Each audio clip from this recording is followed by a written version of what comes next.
इस भयंकर युद्ध में लक्ष्मण ने रावण की ध्वजा काटकर उसके सारथी का वध कर डाला और रावण के धनुष को काट डाला।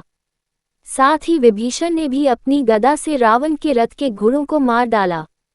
विभीषण के इस कृत्य से रावण को इतना क्रोध आया कि उसने विभीषण पर एक प्रज्वलित शक्ति चलाई, किंतु विभीषण के पास आने के पहले ही लक्ष्मण ने उस शक्ति को अपने बाणों से नष्ट कर दिया।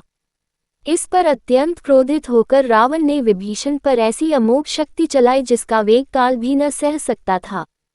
विभीषण के प्राण संकट में देख लक्ष्मण स्वयं आगे बढ़कर शक्ति के सामने खड़े हो गए। वज्र और अश्विनी के समान गड़गड़ाहट उत्पन्न करने वाली तथा विषधर सर्प के समान वह भयंकर महातेजस्वी शक्ति लक्ष्मण आकर लगी। उस नागराज वासुकी की जिह्वा के समान देदीप्यमान शक्ति ने लक्ष्मण के वक्ष को विदीर्ण कर दिया और वे रक्त से लथपथ होकर मूर्छित हो पृथ्वी पर गिर पड़े। वानरों ने उस शक्ति को लक्ष्मण के शरीर में से निकालने का भरसक प्रयत्न किया, किंतु सफल न हो सके। अंत में श्री राम ने पूरी शक्ति लगाकर दोनों हाथों से खींचकर उसे बाहर निकाला और तोड़कर भूमि पर फेंक दिया। जब तक राम शक्ति को खींचकर निकालते रहे, रावण निरंतर बाणों की वर्षा करके उन्हें घायल करता रहा। शक्ति निकालकर उन्होंने शीघ्र ही रावण को मार डालने की प्रतिज्ञा की। फिर वे रावण के साथ भयानक युद्ध करने लगे। जब रावण उनके बाणों को न सह सका तो वह घायल होकर रणभूमि से भाग गया। श्री राम लक्ष्मण के पास बैठकर नाना प्रकार से विलाप करने लगे। उनके विलाप से दुखी सारी वानर सेना रोने लगी।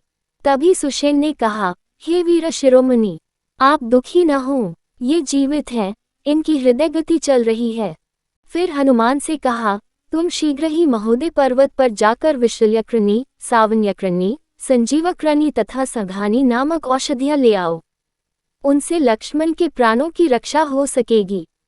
सुषेण के निर्देशानुसार हनुमान तत्काल महोदय गिरी पर जा पहुंचे, परंतु इन औषधियों की पहचान न होने के कारण उस शिखर को ही उखाड़ लाए जिस पर अनेक प्रकार की औषधियों के वृक्ष उग रहे थे।